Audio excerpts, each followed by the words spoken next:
டேய், நீ வந்ததுக்கு அப்புறம் சேர்ந்து போங்கன்னு தாண்டா சொன்ன. ஒரு மாமியாருங்கிற மதிப்பு வேண்டாம்? ஒரு வயசான பொம்பளைங்கிறதுக்காகவாவது ஒரு மரியாதை கொடுக்க வேண்டாமா? சொல்ல சொல்ல கேட்காம போயிட்டே இருக்காடா. சேகர், நாம மோசம் போயிட்ட சேகர். நம்ம மான மரியாதை போச்சு, குடியே முழுகி போச்சுப்பா. என்னாச்சு மாமா? நம்ம சுஜாதாவை போலீஸ் அரெஸ்ட் பண்ணி கூட்டிட்டு போயிட்டாங்கப்பா.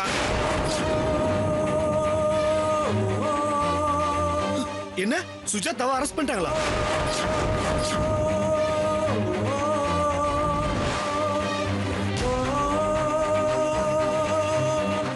மாமா, என்ன மாமா சொல்றீங்க? தப்பே பண்ணாம சுஜாதாவை எதுக்கு போலீஸ் அரெஸ்ட் பண்ணணும்? முரளி சார் அங்க இல்லையா? நீங்க அந்த ஆர்கே கம்பெனில வேலை பாக்குறேன்னு உளறி கொட்டினீங்களே, அது விஷயமா விசாரிக்க கூட்டிட்டு போயிருக்காங்களா?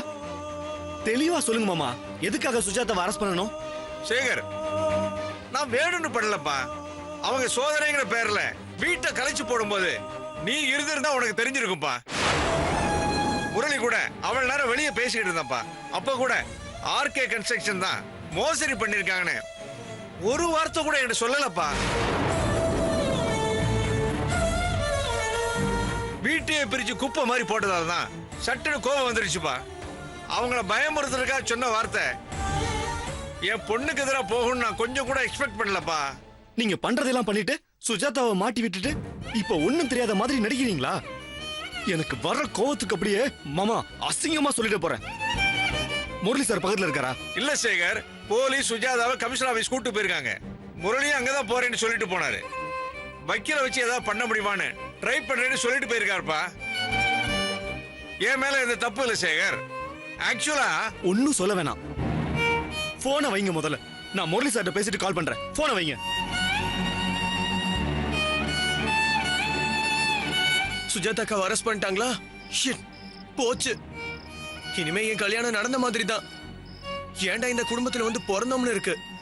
சின்ன வயசுல இருந்து இந்த நிமிஷம் வரைக்கும் எதுக்குமே ஆசைப்படாம கஷ்டத்திலேயே வளர்ந்து இப்ப ஒரு நல்ல விஷயம் அதுவாவே நம்மள தேடி வந்தாலும், ஆனா இந்த வீட்டு மனுஷங்களோட சாபக்கேடு அதை நடக்கவே விட மாட்டேங்குது. பிறந்ததுல இருந்து இப்பதான் என் லைஃப்ல அதிர்ஷ்டம் வந்து எனக்கு நல்ல வாழ்க்கையை காட்டுச்சு. இப்ப அதுவும் இல்லன்னு ஆயிடுச்சு. இப்ப இந்த விஷயத்த கேட்டா நித்யாவோட அப்பா எப்படி சம்மதிப்பாரு? இப்படி ஒரு கேடுகெட்ட குடும்பத்துல சம்மந்தம் வச்சுக்கணுமான்னு யோசிக்க மாட்டாரு. அவரை விடுங்க. நித்யா என்னை பத்தி என்ன நினைப்பா? கேவலமா நினைக்க மாட்டா? பெரிய எக்ஸ்பெக்டேஷனோட இருக்கிற அவளோட மனசு நொறுங்கி போன மாதிரி ஆயிடாது? ஆரம்பத்திலேயே எனக்கு தெரியும் சுஜாதா அக்காக்கு நான் கல்யாணம் பண்ணிக்கிறது பிடிக்கல. எல்லாத்துக்கும் நெகட்டிவா ரியாக்ட் பண்ணிக்கிட்டு இருந்தா எந்த அக்காவாவது தான் தம்பி கல்யாண பத்திரிக்கையில அவங்க பேரை போட வேணான்னு சொல்லுவாங்களா? இன்விடேஷனே வேணான்னு சொல்லுவாங்களா? எனக்கு மட்டும் ஏன் இப்படி எல்லாம் நடக்குதுன்னு தெரியல. எனக்கு எங்க வீடு சரியில்லை, என் வீட்டு மனுஷங்க சரியில்லை, எல்லாமே தப்பா இருக்கு. போதுமா விஜிகா? எல்லாம் ஊத்தி மூடியாச்சு. இப்ப சந்தோஷமா? நடக்க கூடாதுன்னு தானே நீங்க எல்லாம் நினைச்சீங்க. இப்ப நீங்க நினைச்ச மாதிரியே நடந்துருச்சுல. இப்ப திருப்தியா? நிறுத்துடா. என்ன பேச்சு பேசிட்டு இருக்க? நீ யார வேணா கல்யாணம் பண்ணிக்கோ, எங்களுக்கு என்ன வந்தது? நீ எக்கேடோ கெட்டு போடா, எங்களுக்கு ஒரு கவலையும் இல்ல. உன் ஆசை, உன் வாழ்க்கை, உன் சந்தோஷம்னு சுயநலமா அக்கா மனச நோக்கடிச்சல்ல, அந்த பாவம் தாண்டா உன்னை இப்படி படுத்தி எடுக்குது.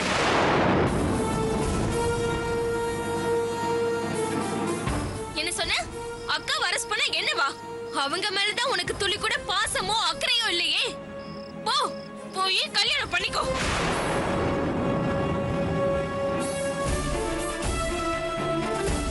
எங்களை கேட்ட நீ கல்யாணம் பேசி முடிவெடுத்த அதே மாதிரி நீயே போய் பண்ணிக்கோ. வாங்க, நம்ம இப்பவே சென்னைக்கு போலாம். நன்றி கிட்ட இவன் கூட இருக்கிறத விட எல்லா நல்லதையும் பண்ணிட்டு கஷ்டப்பட்டுட்டு இருக்காளே, அவளுக்கு ஆறுதலா போய் நிப்போங்க. இல்லனா இவனுக்கும் நமக்கும் வித்தியாசம் இல்லாம போயிடும். Shut up. என்ன விட்டா ரொம்ப ஓவரா பேசிட்டு இருக்க. மாமா, விஜயக்காவை பேசாம இருக்க சொல்லுங்க, இல்லனா மரியாதை கெட்டு போயிடும். ரெண்டு பேரும் வாயை மூடிட்டு பேசாம இருக்கீங்களா? அங்க பாருங்க, எல்லாரும் நம்மளையே என்னமோ ஏதோ பாத்துக்கிட்டு இருக்காங்க.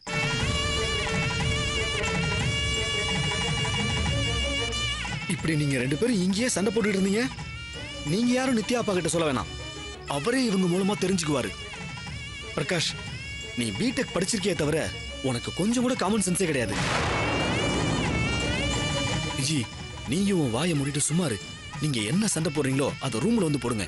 இப்ப பேசாம வாங்க.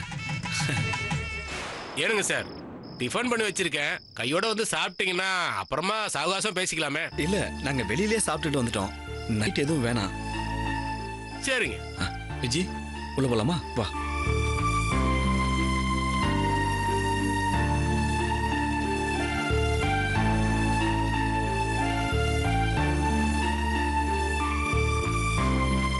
என்னங்க இது? என்ன சத்தம் போட்டுட்டு இருந்தாங்க? தெரியலங்க, வந்து பார்த்தா ஒருத்தருக்கு ஒருத்தர் சத்தம் போட்டுட்டு இருந்தாங்க. சார், எப்படியாவது சுஜாதா மேடமா ஒரு 2 நாள் அவங்க தம்பி கல்யாணத்தை அட்டென்ட் பண்ண அலோவ் பண்ணா கூட போறோம் சார். அதுக்கு ஏதாவது செக்யூரிட்டி மாதிரி பணமோ இல்லை ஏதாவது அரேஞ்ச் பண்ணி கொடுக்கறதுக்கு கூட ரெடி சார். முரளி, நான் மேக்ஸிமம் ட்ரை பண்ணுறேன். சுஜாதா கேஸை பொறுத்த வரைக்கும் எனக்கு நீங்கள் சொன்ன டீட்டெயில்ஸ் தவிர வேற எதுவுமே எனக்கு தெரியாது. அதை பற்றி என்னால் எதுவும் சொல்ல முடியாது. ஆனால் போலீஸ் டிபார்ட்மெண்ட்டை பொறுத்த வரைக்கும் ஒரே ஒரு கோல்டன் ரூல் தான். எஃப்ஐஆர் வாரண்ட் ரெடி பண்ணுறதுக்கு முன்னாடி ஆஃபீஸர்ஸ் வச்சு என்ன வேணாலும் பண்ணலாம். ஆனால் கேஸை ஃபைல் பண்ணிட்டாங்கன்னா ரொம்ப கஷ்டம்தான். பார்க்கலாம், லெட்ஸ் see. சார் உங்களை உள்ள வர சொன்னார். Excuse me sir. வாங்க Murali. Hello sir, good evening. Sorry, நீங்கள் பிஸியாக இருக்கும்போது டிஸ்டர்ப் பண்ணிட்டோம்னு நினைக்கிறேன். சார், என்னை பற்றி முகுந்தன் ஃபோன் பண்ணி சொன்னார். உட்காருங்க. செக்ரட்டரியேட்லயோ எங்கேயோ கான்ஃபரன்ஸ்லயோ உங்களை மீட் பண்ண மாதிரி இருக்கு. அவர் உங்களை இன்ட்ரோடியூஸ் பண்ணி வச்சிருக்காரு. நம்மள மாதிரி தான், ரொம்ப ஸ்ட்ரிக்ட், ரொம்ப ஸ்ட்ரைட் ஃபார்வர்ட்னு சொல்லியிருக்காரு. சொல்லுங்க, what can I do for you? Sir, இப்போ நீங்கள் ஹேண்டில் பண்ணிருக்கிற கேஸ் தான் சார். அந்த பேங்க்ல தான் சார் என்னோட பர்சனல், ஃபேமிலி, பேங்க் டிரான்சாக்ஷன் எல்லாமே இருக்கு.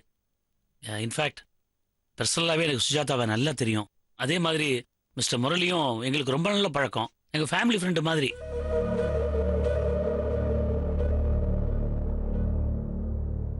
எதுக்காக நீங்கள் அவங்கள அரெஸ்ட் பண்ணிருக்கீங்கிறதெல்லாம் ரொம்ப வேகா தான் சார் தெரியும். அந்த டெக்னிக்கல் டீட்டெயில்ஸ்குள்ள நான் நுழைய விரும்பல. பட் எனக்கு தெரிஞ்ச வரைக்கும் அவங்க ரொம்ப ஜென்யூன் கேரக்டர்.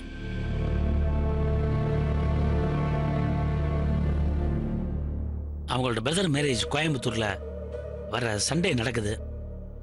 கல்யாணம் நடக்கிறப்ப அவங்க தப்பே பண்ணலன்னு நாளை கோர்ட்ல ப்ரூவ் ஆனாலும் இப்போதைக்கு சீட்டிங் கேஸ்ல அரெஸ்ட் ஆயிருக்காங்கன்னு இவங்க ஃபேமிலிக்கு ஒரு பெரிய இன்சல்ட்டா இருக்கும் சார். அதனால அவங்க தம்பி கல்யாணம் நடக்கிறதுல ஏதாவது பிரச்சனை வந்துருமோன்னு பயப்படுறாங்க சார். இந்த மாதிரி நடக்கும்னு அவங்க துளி கூட எக்ஸ்பெக்ட் பண்ணாதனால ஆன்டிசிபேட்டரி பெயில் கூட அவங்க முன்கூட்டியே வாங்கி வச்சுக்கல சார். எதுக்கு சுத்தி வளைச்சு பேசுறது? இதை கேஸை பொறுத்த வரைக்கும் அவங்க 100% கோஆபரேட் பண்ண தயாரா இருக்காங்க சார். கம்மிங் சாட்டர்டே, சண்டே இந்த 2 நாள் மட்டும் உங்க இன்ஃப்ளூயன்ஸ்ல பாசிபிலிட்டி ஏதாவது இருந்தா இந்த கல்யாணத்தை அவங்கள அட்டெண்ட் பண்ண வைக்கலாம். ஆக்ஷன் எடுக்கிற அதிகாரிகிட்டயே தப்பிக்கிறது எப்படின்னு அட்வைஸ் கேட்குற மாதிரி முட்டாள்தனம் வேற எதுவுமே இல்லை. ஏதாவது செக்யூரிட்டியோ இல்லை ஏன் நானே ரெஸ்பான்சிபிலிட்டி எடுத்துக்கிறேன் சார். சுஜாதாவை 2 days மட்டும் நீங்கள் பெர்மிட் பண்ணுவீங்களா சார்? நான் பொதுவாக ஆப்ளிகேஷன் யார்ட்டையும் போய் கேட்கறது இல்லை. இந்த கல்யாணம் நடக்கணும், அந்த ஃபேமிலியோட நிலைமை, அதனால தான் சார் நான் வந்தேன். சாரி. என்ன சார் இதுக்கெல்லாம் போய் சாரி சொல்லிக்கிட்டே? இந்த விஷயத்தை கேட்கறதுக்கு நீங்க நேர்ல வந்திருக்க வேண்டிய அவசியமே இல்லையே, போன்லயே கேட்டுக்கலாமே. நீங்க கேட்ட விஷயத்துக்கு நோ சொல்றதுக்கு முதல்ல ஏன் அப்பாலஜி. இதுல ஏன் பாசிபிள் இல்லைன்னு சொல்றதுக்கு பெரிய லிஸ்டே இருக்கு சார். இந்த கேஸே யூஎஸ்ல இருக்கிற ஒருத்தரோட ப்ராப்பர்ட்டி டாக்குமெண்ட ஆர்கே குரூப்னு ஒரு கம்பெனி ஜேவி பண்ணலாம்னு வாங்கிட்டு வந்து ஒரே பத்திரத்துக்கு 4 பேங்க்ல இருந்து 100 கோடி ரூபாய் வாங்கியிருக்காங்க. ஒரே பத்திரத்துக்கு 4 பேங்க்ல இருந்து 100 கோடி ரூபாய் வாங்கியிருக்காங்க.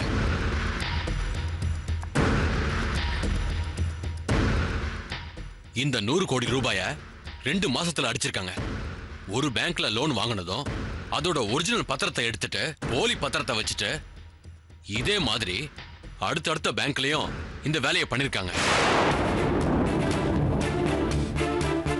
இப்ப 2 வருஷம் கழிச்சு ஒரிஜினல் ஓனர் வந்து அந்த பத்திரத்தை வச்சு லோனுக்கு அப்ளை பண்ணும்போது தான் இந்த விஷயமே தெரிய வருது.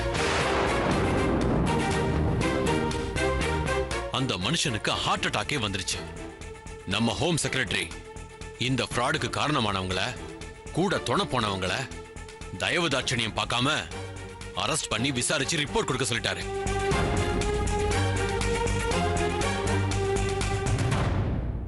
என்ன பண்றது சொல்லுங்க? ஆல்ரெடி 2 மேனேஜரை ரிமாண்டே பண்ணியாச்சு. இப்ப இவங்களை அரெஸ்ட் பண்ணிருக்கோம்.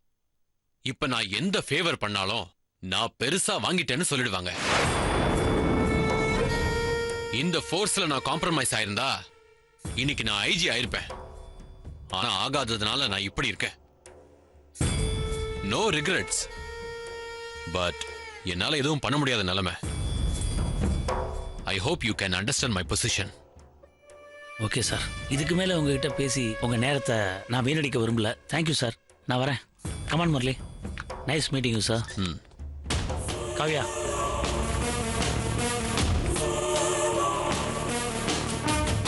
என்னப்பா அந்த டிசி அப்படி பேசுறாரு? அவரோட நேர்மை அப்படி பேச வைக்குதுமா? ஐம் சாரி முரளி, என்னால் ஓரளவுக்கு மேலே ப்ரெஷர் கொடுக்க முடியல. நான் சொன்ன மாதிரி வாரண்ட் ரெடி பண்ணலன்னா ஏதாவது பண்ணிருக்க முடியும். இப்போ எதுவுமே பண்ண முடியாத நிலைமையில இருக்கும். முரளி, மண்டே பெயில் எடுக்கிறதுல ஏதாவது பிரச்சனை வந்தா என்கிட்ட கண்டிப்பாக சொல்லுங்க, நான் ஹெல்ப் பண்ணுறேன். ஓகே? Thanks sir. எனக்காக உங்கள் பிஸியான வேலையெல்லாம் விட்டு வந்ததுக்கு. நீங்களும் மேக்ஸிமம் ட்ரை பண்ணீங்க. தேங்க்ஸ். என்ன முரளி, தேங்க்ஸ்லாம் எதுக்கு சொல்லிக்கிட்டு? உங்கள் மேலே இருக்கிற மரியாதைக்கு தான் நான் வந்தேன். டோன்ட் வரி, எல்லாம் நல்லபடியாக முடியும். Okay? see you. Okay sir, thanks. Bye sir. ஓகேம்மா.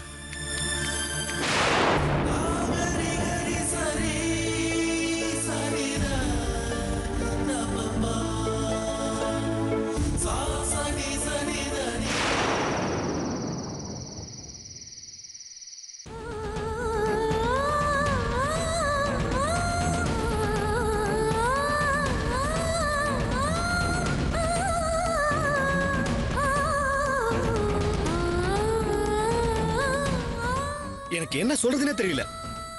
சுஜாதா இப்படி ஒரு பிரச்சனையில இருக்கும்போது அவங்களுக்கு எந்த வகையில உதவலாம், என்ன பண்ணி அவங்கள வெளியே கொண்டு வரலாம்னு யோசிக்காம ஏதோ குழாயடி சண்டை மாதிரி அக்கா தம்பி 2 பேரும் சண்டை போட்டுட்டு இருந்தா பாக்குறவங்க என்ன நினைப்பாங்க? உங்களுக்கே அசிங்கமா இல்ல?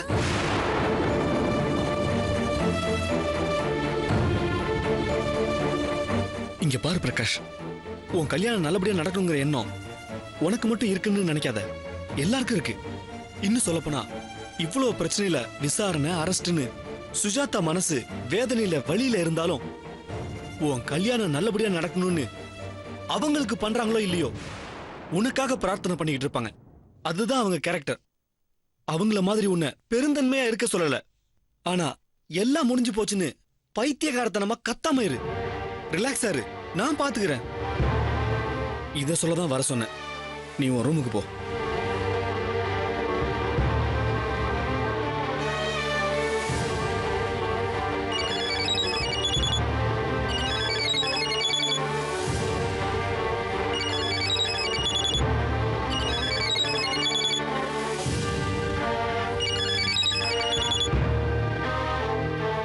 ஹலோ. ஹலோ சேகர், நான் முரளி பேசுறேன். மாமா பாத்ரூம்ல இருக்காரு. என்ன விஷயம்னு சொல்லுங்க, அவர் வந்ததும் சொல்லிடுறேன். சேகர் கிட்ட கொஞ்சம் அவசரமா பேசணும். நான் லைன்ல வெயிட் பண்றேன். அவர் சீக்கிரமா வர சொல்றீங்களா? சார், நான் சுஜாதாவோட பிரதர் பிரகாஷ் தான் பேசுறேன். விஷயம் என்னன்னு சொல்லுங்க. சும்மா போட்டு சொதப்பிக்கிட்டு இருக்காதீங்க. ஒழுங்கா நாங்க யாராவது இருந்திருந்தா ஏதாவது பண்ணிருப்போம். நீங்க போங்க, நான் பாத்துக்கிறேன்னு சொல்லிட்டு இப்ப அக்காவை அரெஸ்ட் பண்ற வரைக்கும் வேடிக்கை பார்த்துட்டு போன் பண்ணி சொல்லிக்கிட்டு இருக்கீங்க. டேய், என்ன சொன்ன? idiot. How dare you talk to me like this?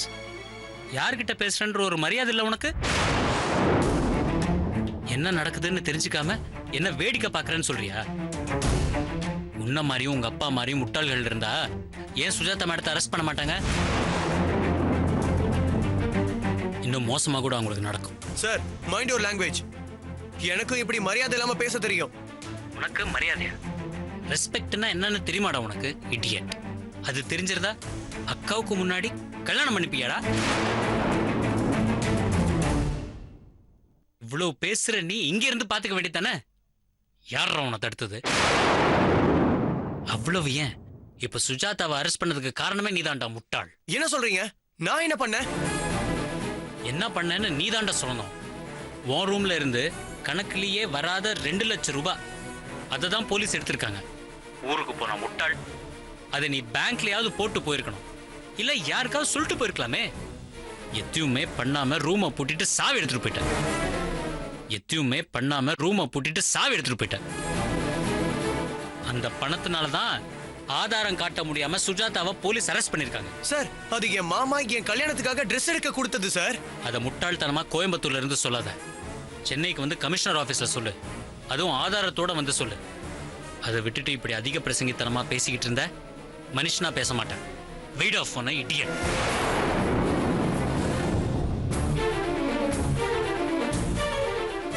போன்ல யாரு? போன் பேசும்போது உன் முகமே மாறி போச்சு. உண்மையை சொல்லுடா, அவங்க போன்ல என்ன சொன்னாங்க? அக்காவுக்கு ஒண்ணும் இல்லையே. போன குடுறா, குடு போன. என்ன விஜி, என்ன விஷயம்? என்னங்க, நீங்க பாத்ரூம் போனதும் உங்க போனுக்கு ஒரு கால் வந்தது. இவன் தான் அதை எடுத்து பேசினான். அவங்க கிட்ட மரியாதையா பேசுங்கன்னு சொன்னான். அதுக்கப்புறம் தப்பா பேசாதீங்க, நானும் பேசுவேன்னு சொன்னான். ஆனா அந்த பக்கத்துல இருந்து பேசினவங்க கிட்டயும் திட்டு வாங்கியிருக்காங்க. போனை வச்சதுக்கு அப்புறம் இவன் ஏதோ தப்பு பண்ண மாதிரி முழிச்சிட்டு நிக்கிறான். என்னன்னு கிட்ட சொல்ல மாட்டேங்கிறாங்க. பிரகாஷ், போனை கொடு. குடுன்னு சொல்றேன்ல. முரளி சார். ஏய், முரளி சார் என்ன சொன்னாரு?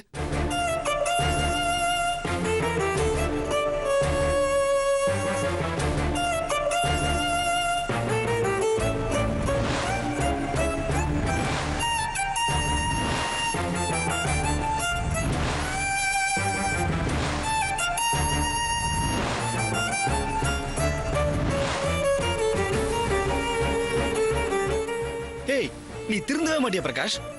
யாருக்கிட்ட எப்படி பேசுறதுன்னு உனக்கு தெரியாதா? ஒன்னா பேங்க்ல வேலை பார்க்கிற ஒரே காரணத்தை தவிர உன் அக்கா விஷயத்துல அவர் ஏன்டா பெருசா அக்கறை காட்டணும்? ஆனா முரளி, உங்க அக்கா சொன்னாங்கிற ஒரே காரணத்துக்காக அந்த வார்த்தையை கீப் அப் பண்ணுங்கிற மரியாதைக்காக கூடவே நிக்கிறாரு. அவரை போய் தப்பா பேசியிருக்க? நீ எல்லாம் மனுஷனா?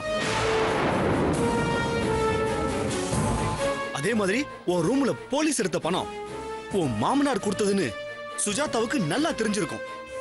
ஆனா அத சொன்னா உன் கல்யாணத்துல ஏதாவது ப்ராப்ளம் வந்துருமோன்னு பயந்து சொல்லாம இருந்திருக்காங்க.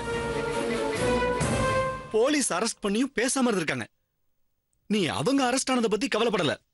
ஆனா அரெஸ்ட் ஆகியும் உன் கல்யாணத்துக்கு எந்த பிரச்சனையும் வந்துடக்கூடாதுன்னு எதுவும் சொல்லாம போயிருக்காங்க. அதான்டா உன் சுஜாதாக்கா. அவங்க உயர்ந்த மனசுக்கு முன்னாடி அவங்க கால் தூசுக்கு சமமாக மாட்டேன். என் முன்னாடி நிக்காத, போயிடு.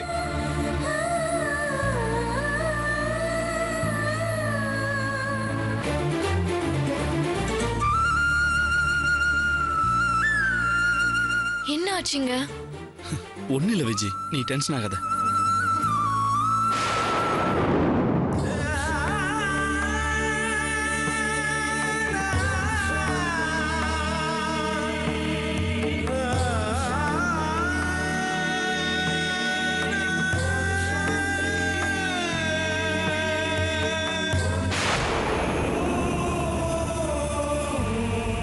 என்னோட பொறுமைக்கும் ஒரு எல்லை இருக்கு. அப்புறம் எங்க முறைப்படி விசாரிச்சா நீங்க தாங்க மாட்டீங்க. உங்களுக்கு சரியா 30 நிமிஷம் அவகாசம் தரேன். அதுக்குள்ள உண்மையை சொல்லிட்டீங்கன்னா அது உங்களுக்கு நல்லது. இன்னும் 2 நாள் எங்க கஸ்டடியில தான் இருக்க போறீங்க. என்ன நடந்தாலும் யாருக்கும் தெரியாது. உங்ககிட்ட உண்மை எப்படி வர வைக்கிறதுன்னு எங்களுக்கு தெரியும். ஆனா அதை உங்களால தாங்கிக்க முடியாது.